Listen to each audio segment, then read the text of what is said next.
দিয়ে যাওয়ার সময় মানুষের গাছের বড়ি ফেরাতে আপনি টয়ে লইয়া যান। আল্লাহরে মনে রাখলে কেমনে মানুষের গাছে ডিল দিয়ে আম খাইলাম, আল্লাহরে ভয় করলে কেমনে রাস্তার মধ্যে আপনি আপনার খের গুলা রইতে দেন, দেনিও দেখি দেয় না। আপনি কি জানেন না নবীর হাদিস, রাস্তা থেকে কষ্টদায়ক বস্তু সরাইয়া দেওয়া ইমানের সর্বনিম্ন অঙ্গের মধ্যে এটাও একটা। আর আপনি দি খের দেন মানে আটতে পারে না, যে রাস্তা 5 মিনিটে যাওন যা, খেরের কারণে 16 মিনিটও পারন যায় না। কথা কয় না আসেনি? আমি মাঝে মাঝে চিন্তা করি, এমনকি একটা ফোনটা যদি আমার হাতে পড়তো, কয়জনে তার 100 টাকা হাতে দিতাম, রাস্তার ভিতরে যারা যারা খের রইতে দেয় তার 100 টাকা হাতে দিয়ে কইতাম, ফাঁসটিয়ে দিয়ে একটা ম্যাচ কিনা গুন্ডা মেরে দিস। হ্যাঁ, খেরু গানে লেগে তারা আবার দিনের রাস্তা কেন আমরা দাম কো? হ্যাঁ, এটা আইতে ব্যায়াম করতেছেন না করেন, মোটামুটি হাঁটেন তো ওয়া ভিন্ন বাজছেন। আল্লাহ যেন কবুল করে, জোরে কোন আমিন, আর জোরে বলেন না আমিন। আল্লাহর নবী তাদের ব্যাপারে আল্লাহর কোরআন থেকে বলতেছেন, এবার ওদা কি তো আচ্ছা জান জান হুদা জান হুদা সাথী মন দিছেন। আচ্ছা ঠিক আছে, মোটামুটি হইব ওয়াজ হইব। আল্লাহ তাআলা কোরআনুল কারীমের মধ্যে বলতেছেন, ইয়া আইয়ুহাল্লাযীনা আমানুত্তাকুল্লাহ, ঈমানদাররা কারে ভয় করার জন্য? আর জোরে কয় না, কারে ভয় করার জন্য? আল্লাহরে ভয় করার জন্য বললো। কেন বললো ঈমানদারকে আল্লাহর ভয় করে না? করে কারণ আল্লাহর হাবিব সাল্লাল্লাহু আলাইহি সাল্লাম জানতেন, আমার আল্লাহ পাক রব্বুল আলামিনও জানতেন যে বান্দা ঈমানদার হওয়ার পরেও বান্দাকে শয়তান বেশি ওয়াসওয়াসা দিব। এবার বাবা হুজুর কেন এই কথাটা বললাম একটু মনোযোগ দিয়ে শুনেন। আমি আমার এক উস্তাদরে প্রশ্ন করলাম, হুজুর হুজুর শয়তান যে ঈমানদারের ধোঁকা দিব, শয়তান ঈমানদারের কাছে আইব কেমনে? শয়তান তো নামাজ রোজা করে। হুজুর কয় শয়তান যে ঈমানদারের কাছে আইব, এলাকার ভিতরে যেটা বেঈমানির কাছে কি আইবনি? হুজুর কেন? কয় শোনো, এলাকার মধ্যে যেই ব্যক্তি ছেঁচড়ামি করে, চুরি গালাগালি করে, মানুষের মাঝে রাহাজানি করে, একজন আরেকজনের মাঝে ঝগড়া লাগায়, এমন লোক আছে না এলাকা? ঠুঙ্গা ঠেঙ্গা আছে না? আমি হুজুরের দিকে গেলাম, হুজুর শয়তান তো তার লগে। হুজুর কয় তার লগে একটা শয়তানও নাই। কিটা? যে এলাকা ঠুঙ্গামি করে, কিলিকবাজি করে, শয়তানি করে, মানুষের জমি দখল করে, বিচারে টিয়া খাইয়া মানুষের বিচারে ঠকায়, এমন এলাকা ঠোংনা চেংনা আছে না? আমরা এলাকায় বেশি এর লাগে মানে আপনারা যেমন আওয়াজ দেন মনে কয়েক হাজার মানুষ আওয়াজ দিতে দেয়, আসলে আসেনি এমন লোক। হুজুরে দিয়ে গেলাম, হুজুর ইয়া তার লগে তো বেশি শয়তান। হুজুর তার লগে একটা শয়তানও বুঝে গেলাম। হুজুর কেন? তেই শয়তান দেখি। হুজুর কেন? শয়তানের 3টা প্রকার। কয়টা প্রকার? হুজুর কিতা? 1 নাম্বার মানুষ শয়তান, শয়তান বিল ইনসান। 2 নাম্বার জিন শয়তান। 3 নাম্বার শয়তান বিল খান্নাস, শয়তান বিল। আমি বললাম তে কোনটা? মানুষ শয়তান কোনটা? মানুষ শয়তান যেটা এটা উপরে উপরে শয়তানি করে, আর যেটা খান্নাস শয়তান এটা উপর দিয়া ভালা দেখায়, ভিতর দিয়া তার বিচারে কয় এটা কর, আর তার বিপক্ষে যেটা সেটা রিসি দিয়ে দেয় তে এটা করতে পারে, তুই এটার লাগে প্রস্তুত হয়ে থাকিস। এটা শয়তান বিল খান্নাস, এটা শয়তান বিল খান্নাস। এমন শয়তান লোক আসেনি? আসেনি? আল্লাহ এদিক থেকে আমরা হেফাজত করো।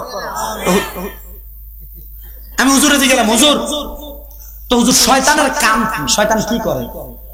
শয়তান মসজিদের দরজায় দাঁড়ায় থাকে, শয়তান ভালো কোনো কাজ হইতাছে ওই জায়গায় দাঁড়ায় থাকে। হুজুর বুঝলাম না কাহিনীটা কিটা? আমি বললাম হুজুর তো শয়তানে বালা বালা জায়গায় যা কেন? শয়তান তো মানুষের আল্লাহর কাছে দায়িত্ব লইছে, আল্লাহ আপনি আমার 2টা ক্ষমতা দেন।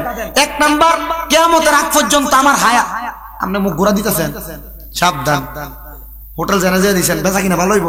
আপনি টিয়া হাতিয়ে ফাটাবেন, হুজুর আমি দোয়ানটা দিচ্ছি জায়গা মতো যাইয়া, আমার লাগে একটু দোয়া করেন। ইনশাল্লাহ দোয়া করেন, ইনশাল্লাহ মানে আল্লাহ যেন কবুল করে। আমি আসতে করেন কিন্তু। আচ্ছা তো ঠিক আছে হুজুর শয়তান দেবো বালা জায়গা, তো শয়তান এটির ভিতরে যায় কেন? শয়তান এগুলোর ভিতরে কেন যায়? প্রশ্ন কিন্তু মারাত্মক প্রশ্ন। হুজুর এটা জানার খুব ইচ্ছা, তো শয়তান বালা জায়গায় যা কিনলে যায়।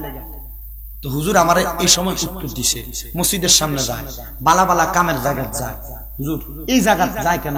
কারণ শয়তান তো আল্লাহর কাছে ওয়াদা আনছে, আল্লাহ আমার দুইটা জিনিস দেন, এক নাম্বার কিয়ামত পর্যন্ত হায়াত, দুই নাম্বার আমার বান্দার রক্তের রগের গিরায় গিরায় গিরায় গিরায় রক্তের রিসায় রেসায় যাওয়ার জন্য ক্ষমতা। কয়টা ক্ষমতা? দুইটা। তো আল্লাহ এনে না যাইব, বালা জায়গা যায় কেন? শোনো, শয়তান মানুষ সঙ্গা সঙ্গার লগে যায় না, শয়তান ওইখানে যে দাঁড়ায় থাকে ইমানদার বান্দারে কেমনে ধোঁকা দেন? ইমানদার বান্দারে এই লগড্ডা এলাকার মা বোনেরা, ফতেপুর আটসাই মোটামুটি আরো আছে তো এলাকা নাকি ইন্ডিয়া সান্দার মোটামুটি কয়েকটা এলাকা মাইকের আওয়াজ যায় তো, মাইক বালা, মাইকের নাম কি দেয়? বাহাদুর মাইক। কেমন তুমি মনে করো না তোমার নিজের ক্ষমতা 600 ওই জিঙ্গাও কেটা কইয়া দিছে। আমি চিন্তা করি ফতেপুরের মাইকলার নিয়ে আর বাইন্দা যেতে পারে। আমি কইছি মাইকটা তখন ভালো, এবার কোন মাইক আনবে হেতারা জানে, মানে হেতারা তোমরা ভালো মনে করছে লেগে আনছে। আল্লাহ কবুল করো, কামিন কো। বেন্দে বাহাদুর মাইকে সিলটা থাকলে মোটামুটি একটু কাম হইলো আর কি, না যার কামটা লাগাইতে না চিন্তা মনে করো। আচ্ছা যাক, আল্লাহ তাআলা কবুল করে। আমি নাচতে কই এলেছেন, আমি কামালে রস লইছে মোটামুটি ঠিক আছে, বইয়া থাকেন ইনশাআল্লাহ খাইয়ে দামু। আল্লাহ যেন কবুল করে, আর যেন কোন আমিন। তাইলে শয়তান কারে ধোঁকা দেওয়ার জন্য যায়? কথা কই না বালা মানছে রে, কোন কারে? আমি কিন্তু ইয়া আইয়ু আল্লাযিনা আমানু তাকুল্লাহ পর্যন্ত আছি, এর পরে কিন্তু কইছি না, এটা কমও ওয়া শেষ। রক চুপটা কার? তাহলে ধোঁকা দেয় কোন মানুষে? ভালো মানুষে। তো কেমনে ভালো মানুষে ধোঁকা দেয়? ছোট্ট একটা ঘটনা কই শুনবেন। আল্লামা ফরিদউদ্দিন আত্তার রাহমাতুল্লাহ আলাইহি লিখিত আত-তাযকিরাতুল আউলিয়া ওই কিতাবের ভিতরে একটা ঘটনা আছে, যে আল্লাহর ওলির নাম হলো হযরত আহমদ হারব রাহমাতুল্লাহ আলাইহি। নাম কি? আহমদ হারব রাহমাতুল্লাহ আলাইহি। তো আল্লাহর ওলি আহমদ হারব একবার এক মসজিদের দরজায় পুকুরের ঘাটলায় একটা অংশে বসে রইছে। এই টাইমে এক লোক দৌড়ে এসে আহমদ হারবের কয়, হুজুর ও হুজুর, একটা কথার সমাধান দেওয়ার লাগবে। হুজুর জিজ্ঞা, বাবা কি সমাধান বলো? তো হুজুর বলতেছে, ওই ছেলে বলতেছে, হুজুর আমি একটু আগে ওযু করতে যাইতেছিলাম, ওযু করতে যাওয়ার সময় আমার সামনে একটা শয়তান আসমান থেকে আছাড় খেয়ে পড়ছে। কে আছাড় খেয়ে পড়ছে? আপনারা এনে যারা আছে, আপনারা এই পর্যন্ত শয়তান দেখছেন? আচ্ছা কোন যেই ব্যক্তি সামনে শয়তান আছাড় খেয়ে বললে ওই ব্যক্তি শয়তানকে দেখতে পায়, আচ্ছা ওই ব্যক্তি কত বড় মাপের কামেল? ওই ব্যক্তি কত বড় মাপের কামেল মানে বুঝো, মানে পরিপূর্ণ। কত বড় মাপের আল্লাহর ওলি হইলে সে শয়তানকে আছাড় খেয়ে পড়তে দেখে। তো হযরত আহমদ হারব উনিও তো ভালো ওলি, উনি জিজ্ঞাসা করে, তুমি কেমনে দেখলা শয়তান যে পড়ছে? তার মানে তুমি শয়তানের লোক কথাও বলছো, নাহলে তুমি তার ফরার কারণ জিজ্ঞেসো না। আহমদ হারব কয়, হ্যাঁ বাবা তুমি বলো শয়তান কেন পড়ছে একটু আমার কাছে বলো। এরে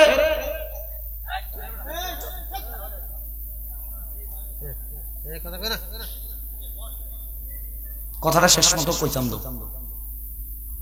তো তুমি কেন দেখলা? তুমি কি শয়তান বেশি গাইছো না? বলে, হ হুজুর, আপনি একদিন কইছেন যে দুনিয়ার জমিনে যদি কেউ ভালো মানুষের সাথে চলে, ওই সঙ্গীটা যদি ভালো হয়, তার কারণে ওই ব্যক্তি ভালো একটা জায়গায় যায়। ভালো একটা মানুষকে অনুসরণ করলে ওই ব্যক্তির অনুসরণের কারণে একজন ব্যক্তি ভালো একটা জায়গা পর্যন্ত, পর্যায় পর্যন্ত যাইতে পারে। আজকে যে আওলাদে রাসূল সৈয়দ বাহাদুর শাহ হুজুর আসছে, আপনারা তো ওনাকে অনুসরণ করেন, অবশ্যই আওলাদে রাসূল হক্কানি উলামায়ে কেরাম, হক্কানি দরবার জানেন, কারণ ওনাদেরকে অনুসরণ করলে জান্নাতের রাস্তা পাবেন, এজন্য তো অনুসরণ করেন নাকি? আবার অনেকে আছেন শাহপুর দরবারের বায়াত, অনেকে আছেন সিটাঙের হুজুরের বায়াত, বিভিন্ন দরবার শরীফের বায়াত আছেন, আছেন না? আছেন। ওনাদের অনুসরণ করার মাধ্যম কি? দুনিয়া পাওয়া না আখিরাত পাওয়া? আখিরাত পাওয়া। তো ওই হুজুর ওই ছেলেকে বলছে, হুজুর আপনি একদিন আমারে বলছিলেন এমন একজন মানুষের সঙ্গী হওয়া, এমন একজন মানুষের সাথে থাকা যার কারণে আমি নাজাত প্রাপ্তদের অন্তর্ভুক্ত হবো। হুজুর আমি ওই শয়তান যখন আছাড় খেয়ে পড়ছে, আমি শয়তানকে জিজ্ঞেস, এই শয়তান তুমি এখানে কেন পড়লা? ওই শয়তানটার নাম ছিল জারার। নাম কি? জারার। হুজুর আমি শয়তানকে জিগাইলাম, এ জারার শয়তান তুমি এখানে কেন পড়লা? শয়তান আমার উত্তর দিছে, হুজুর আপনি আহমদ হারব একজন লোকের সাথে চলেন যার নাম হযরত আব্দুল্লাহ ইবনে আসলাম তুসি রাহমাতুল্লাহ আলাইহি। নাম কি? আব্দুল্লাহ ইবনে আসলাম তুসি রাহমাতুল্লাহ আলাইহি। ওই মিশরের সুরসনগরের ভিতর ওনার বাড়ি। উনি বলছে হযরত আসলাম তুসি নামাজ পড়ার জন্য, কি পড়ার জন্য? সালাতুল হাজতের নামাজ পড়ার জন্য উনি ওযু করতেছিল।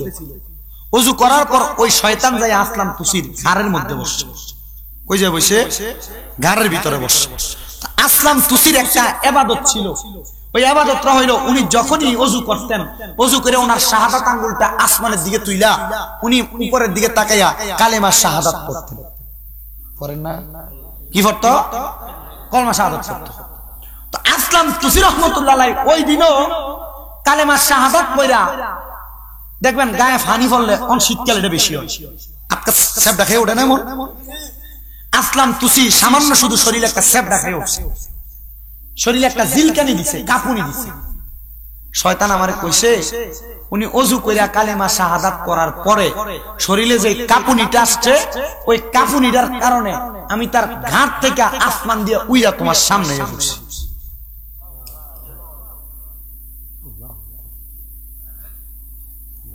হ্যাঁ, কিন্তু শয়তানরা লাড়া দিছে না। ওযু করার পর পানির একটু জিলকানি লাগার কারণে শরীরে একটা কাঁপ দিছে শুধু। ওই ধাক্কা সহ্য করতে পারে নাই শয়তান। তখন ওই ব্যক্তি জিগায়, হুজুর আপনি যার সাথে চলেন তার ওযু করার পরে শরীরের সামান্য ধাক্কা শয়তান সহ্য করতে পারে না।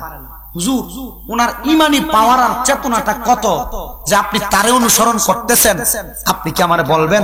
বলে শোনো, ওনার ইমানি পাওয়ারটা হইল উনি একদিন মাদ্রাসায় যাওয়ার সময় আর তার আম্মা জানতে বলছে, মা অনেকদিন কোনো ভালো খাবার খাই না, অনেকদিন কোনো ভালো খাবার খাই না, আজকে মাদ্রাসা থেকে আইসা শুধু একটু ভালো খাবার যদি পারেন আমাকে দিয়ে। উনি মাদ্রাসা থেকে আসার পর তার মা তার সামনে ধোঁয়া উঠতেছে, গরম গরম ভাত এবং আস্ত মুরগি রান্না করা তার সামনে দিছে। তখন ওই ব্যক্তি ওই খাবারটা খায় নাই। জিজ্ঞাসা করছে, মা এ মুরগি আপনি কই পাইছেন? বলে, বাবা আমি মা একটা মুরগি লালন পালন করতাম, এটা সেই মুরগির গোশত।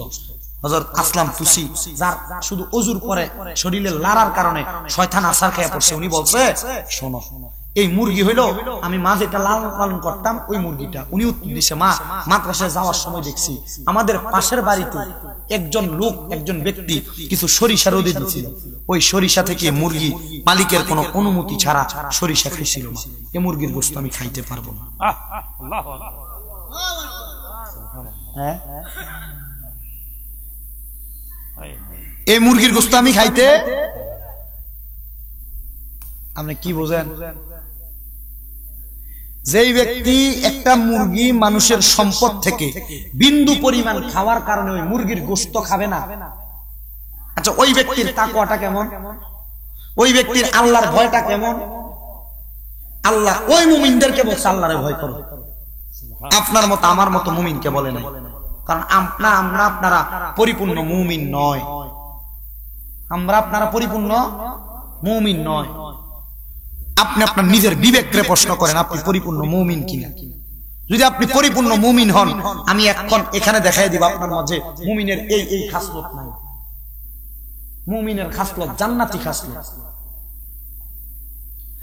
আল্লাহ যে বললেন আল্লাহকে ভয় করার জন্য, পরবর্তীতে বলেন ওয়াল তানজুর নাফসুম মা কদ্দামাত লিগাদিন ওয়াত্তাকুল্লাহ।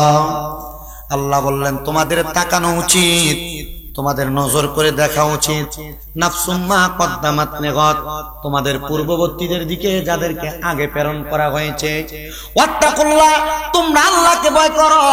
শুধু আল্লাহকে ভয় করো না, আল্লাহকে ভয় করো না, ইন্নাল্লাহা খাবীরুম বিমা তা'মালুন, নিশ্চয় আল্লাহ তাআলা তোমাদের অন্তরের সকল খবর সম্পর্কে অবগত জানেন। ও মুসলমান, আপনি মুখে মুখে বলেন আল্লাহকে ভয় করেন, কিন্তু আপনার কর্ম দ্বারা কোনোদিনও প্রকাশ পায় না আপনি যে আল্লাহকে ভয় করেন, আপনি যে আল্লাহর পথ মতে আছেন। হুজুর কেমনে প্রকাশ পাবে আপনি আমাদেরকে একটু বলেন না। আরে ও দুনিয়ার মুসলমান, আপনি যদি দুনিয়ার জমিনে চলাফেরা করা অবস্থায় এমন ভাবে চলাফেরা করেন যে চলার মাধ্যমে দুনিয়ার কোনো সাধারণ মানুষ না, দুনিয়ার সাধারণ কোনো মানুষ না, পশু পাখি পর্যন্ত আপনাকে ভয় পাইল, কিন্তু আপনাকে ভয় পাবে দূরের কথা, মানুষ কিন্তু আপনাদের দিকে তাকিয়েও দেখে না। যাওয়ার পরে পরে মানুষ আপনার দিকে তাকায় তাকায় কই দেখো আমরা এলাকার বাজে লোকটা চলে যায়, আমরা এলাকার খারাপ লোকটা চলে যায়, কারণ আপনার কর্মটার দ্বারা আপনি যে ভালো মানুষ এটার প্রমাণ হয় না। নবী আমার রহমতের নবী ডাক দিয়া বলেন ঈমানি খাসলতের ব্যাপারে আমি আমার হযরত ওসমান জিন নূরাইনের দিকে একদিন তাকিয়ে প্রশ্ন করলাম, হে ওসমান জিন নূরাইন, তুমি যে আমার কাছে আসলা, আমি নবীর দরবারে তুমি ওসমান জিন নূরাইন অনেক অবদান রেখেছো। কেমন অবদান শুনেন। হযরত ওসমান জিন নূরাইন রাদিয়াল্লাহু তাআলা আনহু বলেন, এই অবদান কোনো সাধারণ অবদান নয়।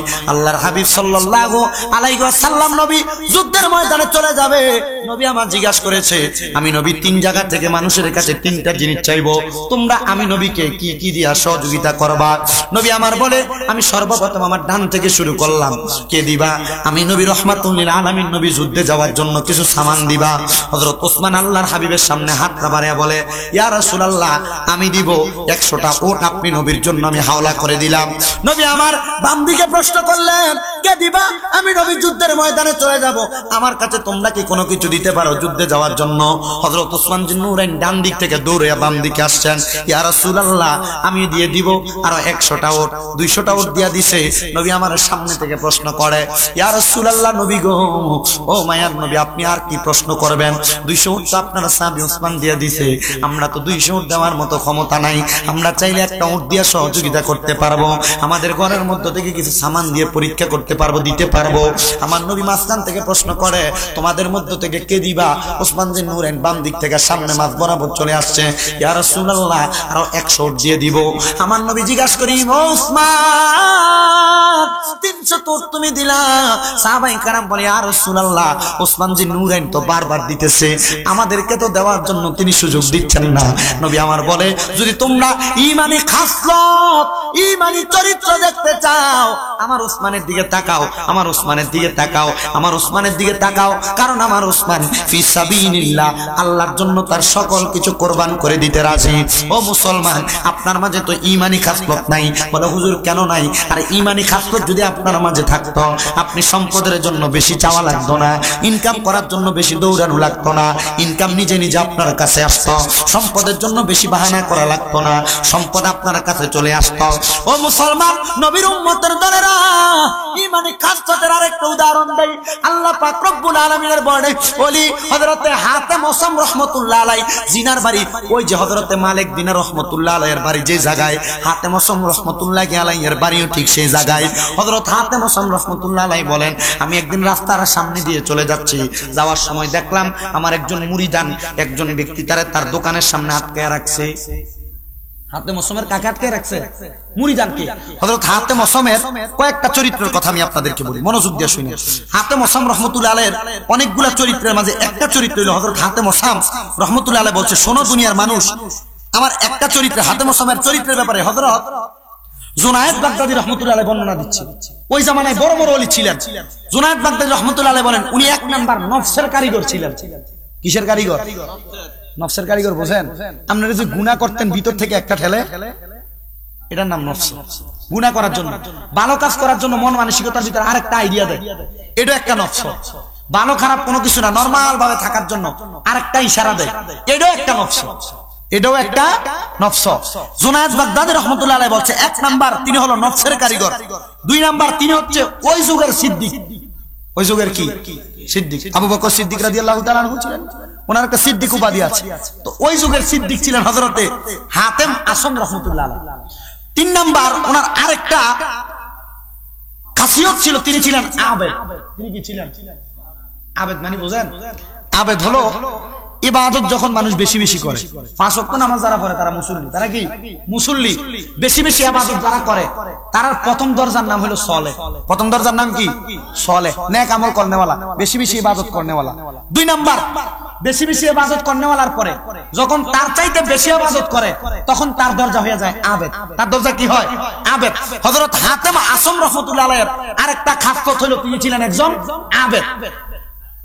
4 নাম্বার ওনার আরেকটা খাসলত হইল তিনি তিনার জীবনের পুরাটা সময় কোনদিন আল্লাহর জিকির এবং মুরাকাবা ছাড়া অতিবাহিত করেন নাই। কি কি ছাড়া? আল্লাহর জিকির এবং মুরাকাবা ছাড়া কাটান নাই। তো হযরত হাতেম আসম রাহমাতুল্লাহ আলাইহি বলেন, একদিন আমি রওনা করলাম, রওনা করার সময় দেখলাম আমার একজন মুরিদকে এক দোকানদার আটকায় রাখছে। আমি জিজ্ঞাসা করলাম, হে দোকানদার, তাকে আটকানোর কারণ কি? বলে, সে আমার কাছ থেকে সদাই নিয়েছে কিন্তু তার টাকা পরিশোধ করে নাই, না করার কারণে তার আমি আটকেছি। হযরত হাতেম ওসম বলে, তুমি তার প্রতি একটু সমীহ করো। সমীহ, দন্ত স ময় দীর্ঘিকার হ, সমীহ করো। জিজ্ঞাসা করছে, সমীহ কি? দোকানদার কি বলছে? সমীহ কি? হাতেম ওসম রহমতুল্লাহ আলাইহি রাগান্বিত হয়ে বলছে, সমীহ কি এটা বুঝো না, আর ওই সমীহ করনেওয়ালা বান্দারে, আল্লাহর বান্দারে আটকেছে। সমীহ কি এটা বুঝো না, সমীহ করনেওয়ালা আল্লাহর বান্দারে আটকেছে। হাতেম ওসম রহমতুল্লাহ আলাইহি ওনার হাতে গায়ের মধ্যে একটা চাদর ছিল, ওই চাদরটা মেলামেলা ফেলেছে। ফালানোর পর ওই দোকানি লক্ষ্য করে দেখতেছে এই চাদরের উপরে অঢেল পরিমাণ সম্পদ আর টাকা একসাথে হচ্ছে, দেড়হাম হচ্ছে। হাতেম ওসম রহমতুল্লাহ আলাইহি আদেশ করছে, তোমার পাওনা টাকা এখান থেকে তুলে নাও, তবে সাবধান, এখান থেকে একটা পয়সা বেশি নিবা না। যদি তুমি নাও তাহলে তোমার হাত অচল হয়ে যাবে, শুকাইয়া চামড়া গুলা হাড্ডির সাথে লেগে যাবে। উনি কি বলছেন? একটা টাকাও তোমার পাওনা থেকে বেশি নিবা না, যদি নাও তাহলে তোমার হাতটা শুকাইয়া যাবে, অচল হয়ে যাবে, আর চামড়াটা হাড্ডির সাথে লেগে যাবে। ওই দোকানি লোভ সামলাইতে পারে না, লোভ সামলাইতে না পাইরা তার পাওনা টাকাও নিছে। নেওয়ার পর সে মাত্র একটা টাকা, একটা দেড়হাম হাতে নিছে। নেওয়ার পরে সাথে সাথে তার হাতটা অচল হয়ে গেছে। আচ্ছা, কোন তো ঈমানদার বান্দার খাসলত আর বেঈমানের খাসলত যদি আপনি এখন বুঝেন, এখন এই কথাই বুঝেন, ঈমানদার বান্দা সামান্য শরীরের চাদর মেলে দেওয়ার কারণে অধিক পরিমাণ সম্পদ আর টাকার অভাব ছিল না, আর বেঈমান বান্দা সম্পদকে লোভ করে একটা টাকা বেশি ধরার কারণে, কয়টা টাকা? একটা টাকা বেশি দরকার না, হাতটা অচল হয়ে গেছে। বলছে এই হলো ঈমানদারের খাসলত। তুমি অন্তরে একটা প্রকাশ করলা, মুখে একটা প্রকাশ করলা, এটা খাসলত হইতে পারে না। আল্লাহ যেন আমাদেরকে ঈমানদার বান্দার মতো সত্যিকারের খাসলত ধারণ করার তৌফিক দান করে। জোরে পড়েন আল্লাহুম্মা আমিন। সবাই জোরে সরে দরুদ শরীফ পড়েন, আল্লাহুম্মা সাল্লি মুহাম্মাদ নবী মাওলানা মুহাম্মাদ আল্লাহুম্মা সাল্লি আলা মাদ নাবিয়ানা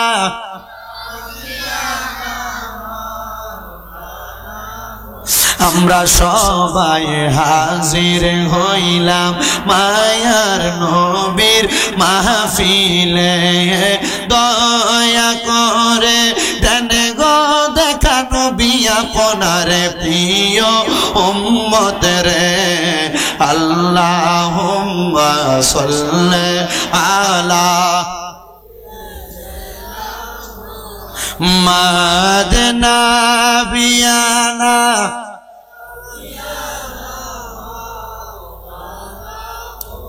আমার মুসলমান ইমানদারের দলেরা, আল্লাহ পাকের বন্ধু হযরতে হাতেম ওসম রহমাতুল্লাহ আলাইহির আরেকটা ছোট্ট ঘটনা বলে আমি আমার ওয়াজ শেষ করতেছি।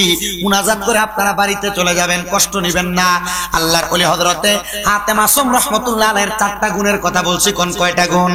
এক নাম্বার, তিনি ছিলেন যুগের সিদ্দিক। দুই নাম্বার, ছিলেন আবেদ। তিন নাম্বার, জিকির এবং আল্লাহ তাআলার কাছে মুরাকাবা না করে ঘুমাইতেন না।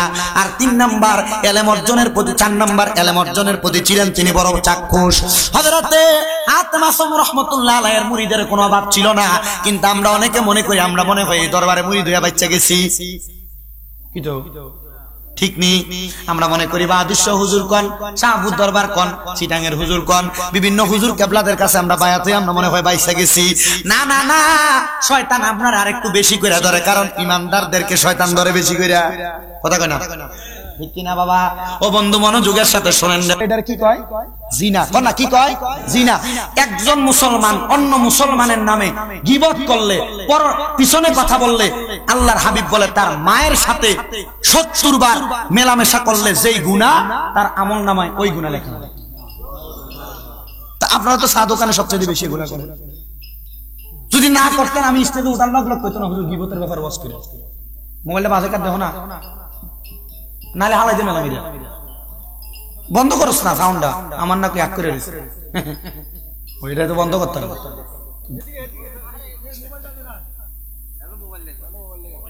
এটা বাজছে তোমারটাও বাজছে কিটা কেডা এইটাও না না ইন্দে বাজছে আল্লাহ যেন কবুল করে কোন আমিন কিতা কবুল করতে গীবত করবেন এর আগে কি ওয়াজ শুনছেন আপনাদের বিষয় এই গীবতের ওয়াজ অল্প কিছুক্ষণ শুনে বাড়িতে দেন অসুবিধা নাই যদি আমার একটা কথার উপর আমল করেন আল্লাহর কসম আমি যদিও জাহান্নামে যাই আপনারা যদি গীবত করা বন্ধ করে দেন আমার একটা বিশ্বাস আপনারা যদি জান্নাতে যান আমার টোয়াই আপনারা জান্নাতে লইয়া যাবেন আল্লাহ যেন আমরা সবাই কবুল করে কোন আমিন তাহলে আল্লাহর হাবিবের হাদিস শরীফের ঘোষণা কেউ যদি একজন মুসলমান অন্য কোন মুসলমানের নামে গীবত করে পেছনে কথা বলে তার মায়ের সাথে 70 বার জিনা করলে যে গুনাহ ওই ব্যক্তির আমলনামার মধ্যে সেই গুনাহ গীবত করার আরেকটা গুনার কথা বলি ও মুসলমান নবীর উম্মতের দল মনে করেন আপনার ভাই মারা গেল মারা যাওয়ার পরে আপনাকে যদি বলে তোমার ভাইটা তো মারা গেছে তুমি তোমার মুখ দ্বারা তোমার ভাইটার শরীর থেকে একটা কামড় গোশত টান দিয়া খাইবেন নি মরা ভাইয়ের কথা বাদ দিলাম জীবিত মানুষের শরীর থেকে আপনি খাইবেন নি নবীজির হাদিস শরীফ হযরত আবু সাঈদ খুদরি রাদিয়াল্লাহু তাআলা আনহু বলেন আমি আমার নবীজির দরবারে বসা অবস্থায় ছিলাম আমার নবী রাহমাতুল লিল আলামিন নবী বলেছেন একজন মুসলমান অন্য মুসলমানের নামে গীবত করা পেছনে কথা বলা তার মরা ভাইয়ের গোশত খাওয়ার পরিমাণ সমপরিমাণ গুনাহ ও মুসলমান নবীর উম্মতের দল মনোযোগের সাথে শোনো এবার রাসূল সাল্লাল্লাহু আলাইহি সাল্লাম শুধু মুসলমানের গীবতের কথা বলে নাই নবীজি বলেছেন তোমরা মুসলমান হইয়া কোন ইহুদির নামে পেছনে গীবত করবা না প্রয়োজনে তার সম্মুখে তার ব্যাপারে কোন মন্তব্য করবা আল্লাহর হাবিব গো সাল্লাল্লাহু আলাইহি ওয়াসাল্লাম নবী বুঝতে পারলাম তাহলে আপনি গীবতের ব্যাপারে বড় সোচ্চার কথা বললেন নবী আমার বলে হ্যাঁ গীবতের ব্যাপারে বললাম এজন্য বাবারা আমি আমার আয়াতে কারিমার যে ধারাবাহিকতায় ছিলাম কথার কথা আমি গীবতের কথাটাও বলে শেষ করলাম আল্লাহ তাআলা কোরআনুল কারীমে বলে ইয়া আইয়ুহাল্লাযীনা আমানুত্তাকুল্লাহ আল্লাহ তাআলা বলেন হে ঈমানদারগণ ইত্তাকুল্লাহ তোমরা আল্লাহকে ভয় করো মুমিনদারে কইছে আল্লাহরে ভয় করার জন্য আমি জানতে চাই আমরা যারা আছি আমরা সবাই আল্লাহরে ভয় করি কি করি না আল্লাহরে ভয় করলে কেমনে নামাজ ছাড়েন আল্লাহরে ভয় করলে কেমনে সুদের টাকা খান আল্লাহরে ভয় করলে কেমনে পরের সম্পদ খান আল্লাহরে ভয় করলে কেমনে মানুষের ক্ষেতের লাইল কেটে ছোট বানান কথা কি বুঝছেন আল্লাহরে ভয় করলে কেমনে মানুষের পেছনে কথা কন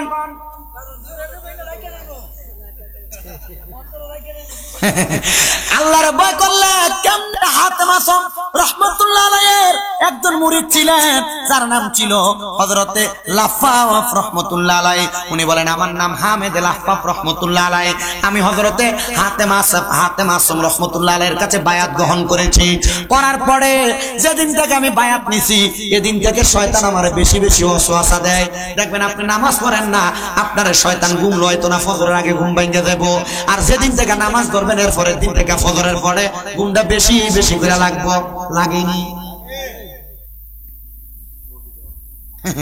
মাশাআল্লাহ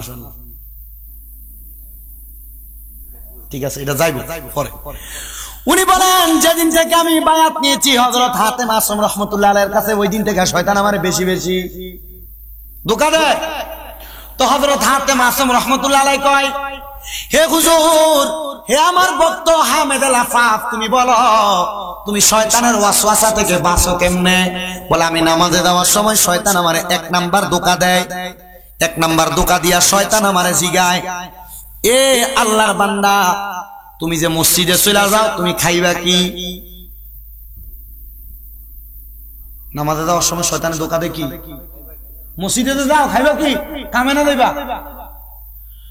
তো হামেদ লাফাফ বলেন আমি তার উত্তর দেই আমার খানা হইল মৃত্যু খানা কি দুই নাম্বার প্রশ্ন আমার উত্তর দেয় আমার প্রশ্ন করে তুমি পরবা কি আমি তার উত্তর দেই আমার পরনের কাপড় হইল কাফন কি তিন নাম্বার প্রশ্ন করে তুমি কোথায় থাকবা আমি তিন নাম্বার উত্তর দেই আমি থাকবো কবরে উত্তর কয়টা